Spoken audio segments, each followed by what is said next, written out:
Buenos nachos, amigos, and welcome to Record Breakers, a music podcast where a group of friends gather together to share music with each other, an album at a time. It's like a little book club for music. Fun time had by all. I'm Petey Rave, and I'm here to say, no kings but Brody King. And here with me is my team, my squad, my crew. We've got David. PD Rave warehouse that's about 20 minutes away from getting shut down the cops. What is going on, brother? Mm-hmm. And we got Drew. Squad. Yeah. We're here to talk about an album. We're here to talk about music. We're finally back on the grind, finally back at the podcast, and we're going to be finally talking about the music. What do you mean? You were only away a week, PD. Yeah, if it, with time dilations and everything, it can feel like a week or 2 years. You never know. It's Drew. not linear. Yes, exactly. It's just wibbly wobbly, timey wimey stuff. Star Trek reference. Mm-hmm. And I've turned it I was into gonna Doctor say, Who. I was about to go with the wibbly wobbly. I was like, wait. Yes. But yeah, the album has been provided by Drew. Drew, what have you got for us? Well, this is a band that I have liked for quite a while. It's a band that is from New Jersey, one of the ska sort of linchpins of the early 2000s third wave ska sort of scene.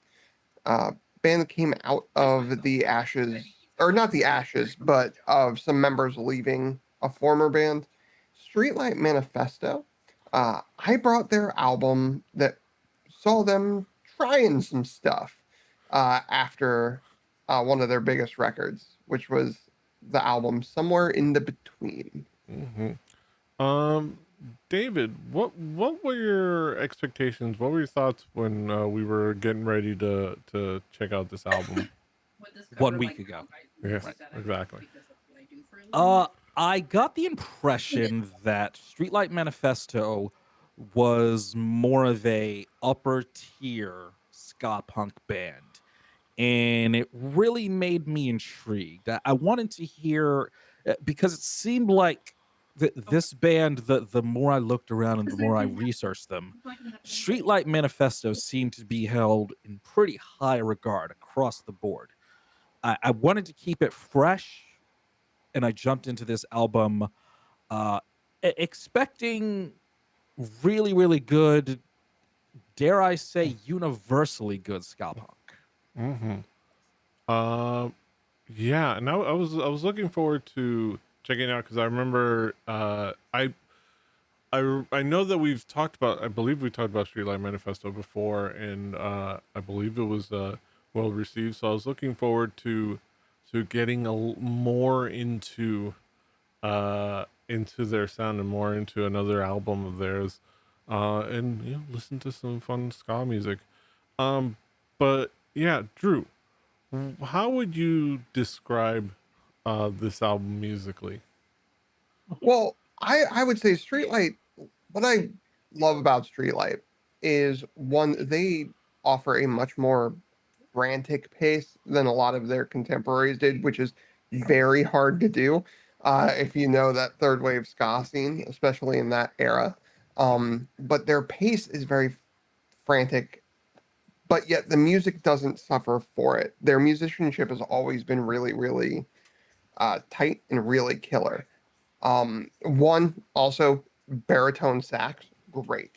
The other thing about Streetlight is Thomas Kolnicki, the singer and main songwriter and guitar player. He is somebody who does not shy away from being a little more vocal and a little bit more involved when it comes to things of political natures, which can come through in this record as well. It is very much that idea of what I find very interesting about ska throughout its history, which is if punk rock and metal and those genres are the songs for the fight, ska is this music of reminding you of what you're fighting for. It is the party afterwards. It is not letting go of the fact that there is better to be had in this world and better to fight for, but that the unity amongst us is why we should be fighting. And that is the beautiful part. And in this record, I think they started to do that very, very heavily. This record is the first time they started to add a lot of different musical inspiration to their music, to their albums. You have things that have like this very sort of Eastern Bloc sort of feel to them, sort of gypsy feel to it. Um, Thomas Kolnicki, as you may be able to tell from the last name, he is a Czech born uh, by he was born in Prague, I believe. Let me. Yes, I've got that right. Prague, Czechoslovakia. So he was New Jersey by way of Czechoslovakia. And he is starting to add that into it. Also like some like mariachi vibes in places, which I think is really cool. Um, and it's one of those things where you blend all of these very interesting other genres into ska, but you never lose that sort of it's upbeat. There's horns. There is the upstroke stuff, all that sort of thing. Um, and it makes it a really, really unique album and one where you can kind of tell like where they're stretching their wings, where they're stretching, flexing their muscle a little bit. Hmm. David, how would you describe this album musically?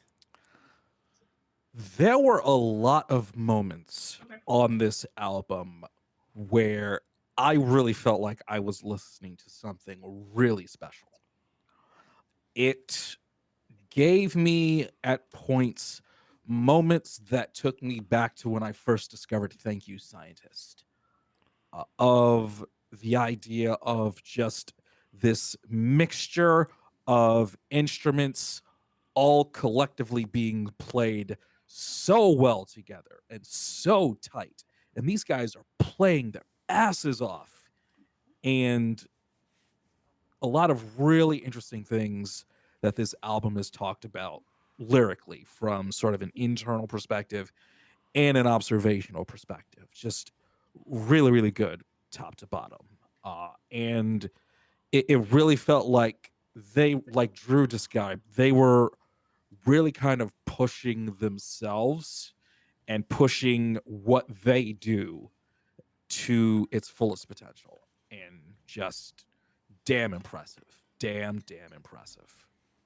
Yeah, this is like a really exceptional ska punk, uh, and it is like it is built around obviously like the guitar and the horns all kind of like married together. The all the instrumentation uh drives it forward. It has a lot of really great energy. It's very intense and very driving. Um, and but it doesn't, it doesn't lose the musicality of it all, and it's just it's it gets that energy of like the themes and the ideas that they're looking for, like kind of like bringing a lot of different lyrical themes, like either personal or external, life, death, politics, all all that kind of stuff, uh and religion and things like that, and it does it really well, and a lot of like motifs that they bring in at different points, and the way they bounce from bounce from uh like more melodic calmer moments to higher energy high intensity moments. uh it really kind of like bounces and really uh resonates really well. um but yeah, let's talk about some of those moments, some of those like key songs, and where we can like pinpoint them. Drew, what would be the key tracks to zero in on? Well, it starts off with "We Will Fall Together." One, the lyrics I think really hit home that feeling that I was saying before that I think ska is really good at, which is like, no, if we're doing this, like we're going down together. Like this is we are coming together, we are figuring something out, or we're losing it all. The baritone sax in this I think is amazing. The horns are really on full display throughout a lot of this record, especially here. And this being the first track off of them coming off of Kesby Nights, which Kesby Nights, the album before this, was actually Thomas Kolnicki doing a redo of how he would redo the last album he played with the former band Catch 22. So coming out this strong, I think after that, because there was some like worry about like, oh, is he just rehashing old songs? Is he just rehashing old stuff? Like, is he going to live in the shadow of Catch 22 forever? Like this was them going, no, we're not going to do that. And then going into Down, Down, Down to Mephisto's Cafe. Like the bass work in Mephisto's Cafe is just it's some of the coolest bass work uh in this era of ska for me. It was just really, really good. And then somewhere in between, this distills all of that, like what I love in ska, down to like a pinpoint. It is speaking truth in an uplifting way. It's speaking to the things that are bad, but also like what we can do to like fight those things. That to me is amazing, and it speaks to all of that, and it does it in a way that like the dance happy jazzy horn solo is still right there, and still it doesn't feel out of place. And I find that like it's one of those songs where it's like if I was building a playlist of like, hey, describe to me all of ska, and you've got like 15 songs go, this makes the cut. Mm-hmm. David, what would be some of the key tracks for you? Just to say, like Drew alluded to, it should be noted that this is a concept album. And I will say that there are some pretty strong lyrics throughout the entire album. Uh, like I said, from sort of a personal, internal perspective, and well as sort of an outwardly, thematic, philosophical perspective. I really enjoyed the album from a lyrical perspective, and I just want to highlight one foot on the gas and one foot in the grave on that one in particular. The opening track on the album, I swear, when I was listening to "We Will Fall Together" for everything up to the first verse, that absolutely could have been a "Thank You, Scientist" song, and I was immediately locked in. Just these guys are serious. Let's go. Mm-hmm. And after that one, the title track, the jazzy, jaunty breakdown somewhere in the middle of that one, and just a fantastic finish. Also, the blonde lead the blind, and I want to give a big shout out to their drummer Chris Thatcher on that one. The blonde lead the blind. He really plays his ass off, especially in the second half of that song. Really good. Mm-hmm. Yeah, the down to Mephisto's Cafe is exceptional in like the how it carries the themes. It's super cool, super fun. Starts slow, but kind of like builds up well, and it goes into like a higher energy that kind of like fits the themes really well, and it's it's intense. It's intense in the like it's I think I saw a review. It's like they counted down the three and like religion bashing songs, if you want to say, but like a critique of religion. But it is really cool in how it goes, really cool in how it builds it, really cool like how it attacks those themes really well. um one foot in the 1 foot on the gas, 1 foot in the grave. It starts off with like this like cool like little melodic part, and just kind of like presses the gas down and just goes. And there's these really great like horn flurries that it does in those like these really great little horn flurries that are throughout like the instrumental breaks that are just really dope and really cool and just kind of like super fun journeys to ride on musically. um and yeah, the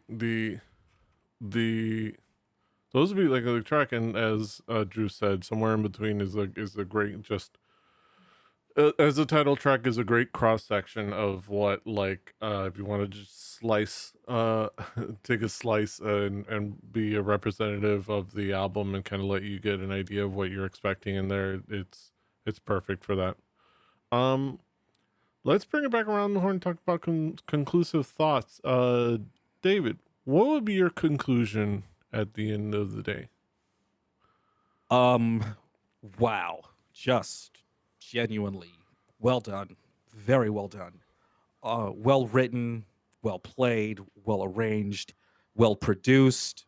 You could hear everything. This is one of those albums I would also recommend with your best headphones.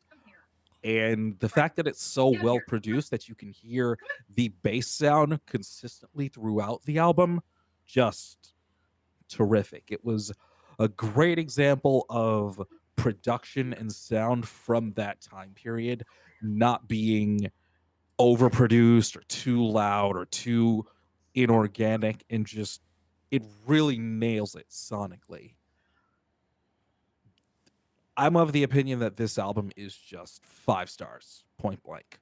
I had a lot of fun with it. I will say this is the most fun I've ever had with a ska punk album. Just phenomenal, top to bottom. Hmm. Yeah, this is a just a phenomenal, fantastic ska punk album. Uh, like an exemplary example of the genre and the movement, and it's like it's really heart thumping, really kind of like high energy, and really kind of gets you motivated and gets you uh driven. And yeah, the quality is just really great, like especially like I can attest to that, as I was with my with these nice headphones plugged into my Scarlett, which can be set to 192 kilohertz, I think it's like uh 192K rather than 48.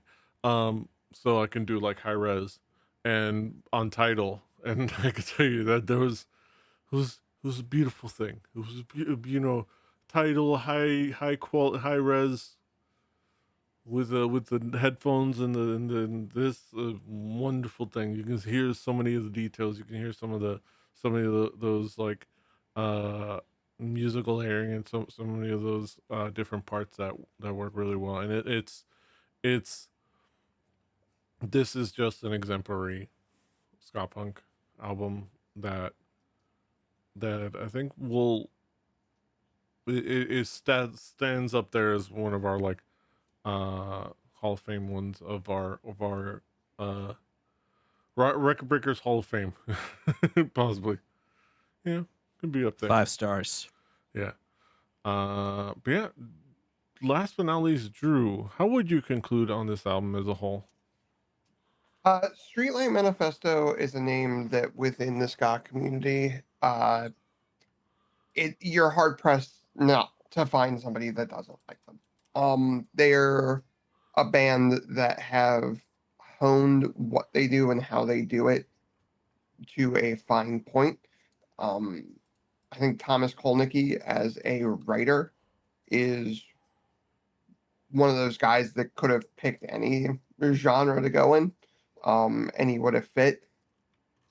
They were on Victory Records, Yeah. which being a ska band on Victory Records should tell you, like, they are weird. Now they're let's say they didn't leave on the best terms with victory. There's a little bit of a history there. Hmm. And they haven't released new music in quite some time. But uh, there is new music in the works. They were going to release it in June, but some stuff apparently stopped them from doing that. They released some uh, pre-release mixes, so not the full mixes yet on YouTube, and not all of it. But it's something where new music is coming. So I figured, hey, let's bring this up because, again, Streetlight's one of those bands that they do a lot and they have really good musicianship, and it's every ska fan likes them, and even people that like don't usually love ska. I feel like if you're like into, yeah, like these I here, I I am raising my hand. Yes. it is one of those things where Streetlight does what they do to a point where if you like weird minutia in music, this is the ska band. Mhm. Like This is if just high level. They're at a high level, and mhm, I love that. Mhm. I if I'm let me double check. I think that one of their first, yes, okay. Uh because three of the band members were formerly of Catch 22, a band that was very popular in the ska scene. Uh, their first show was at Rutgers University. They sold it out. Nice. They were headlining, and it was sold out. Nice. Like, and they have Yeah, only gotten better since. Yeah. I believe it. Yeah. Also, randomly, I was semi distracted listening to the album, and I didn't have it set to loop. And when it was done, it just started randomly playing Catch 22 song afterwards.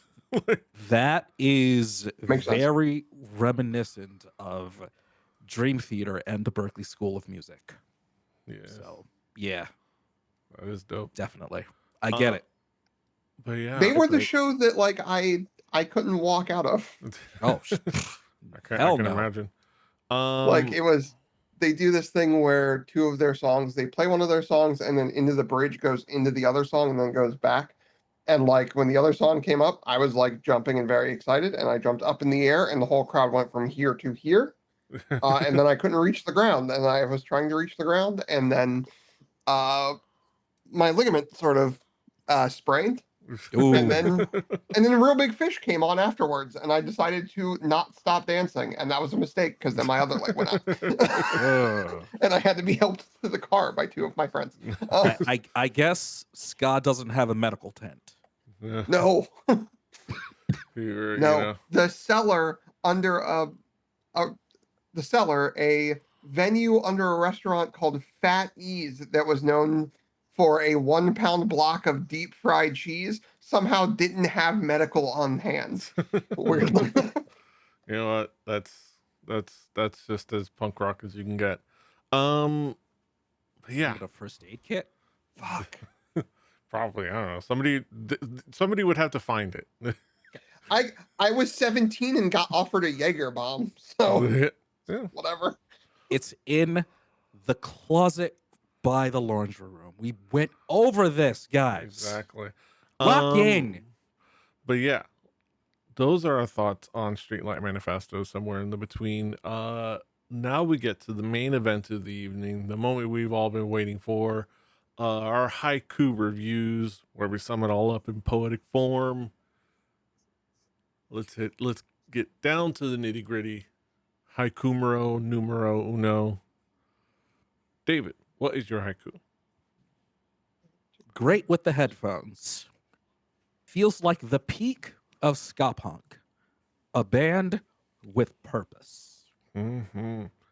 My haiku: 1 foot on the gas, guitars and horns fueling them, high energy stuff. And now, last but not least, Drew, what is your haiku?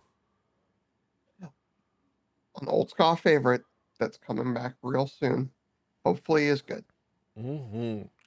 Yeah, those are our thoughts on Streetlight Manifestos, somewhere in the between.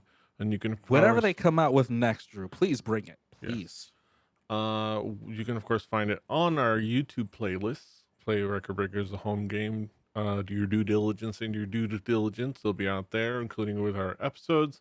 On the playlist will be next week's album, and it's my turn to bring the album. And I've been waiting since I was, originally was going to bring it up as soon as it like dropped, but it's been a couple weeks, but that's fine.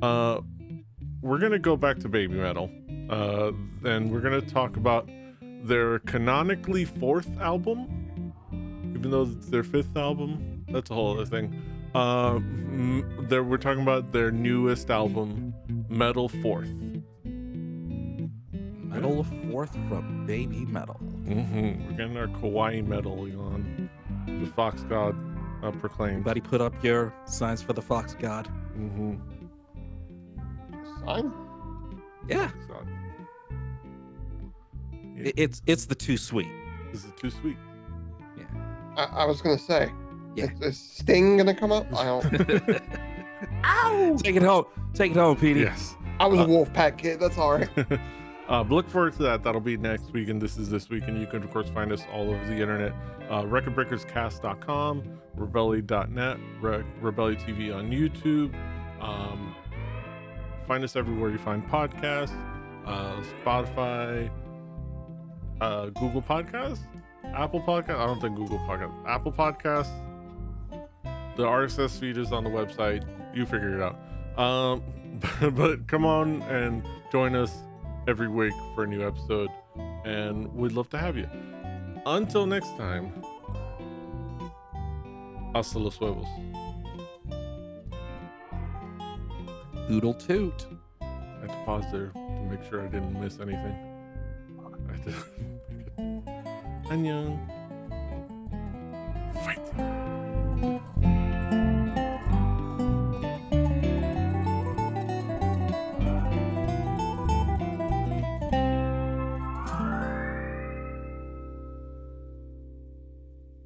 Diamond Club hopes you have enjoyed this program.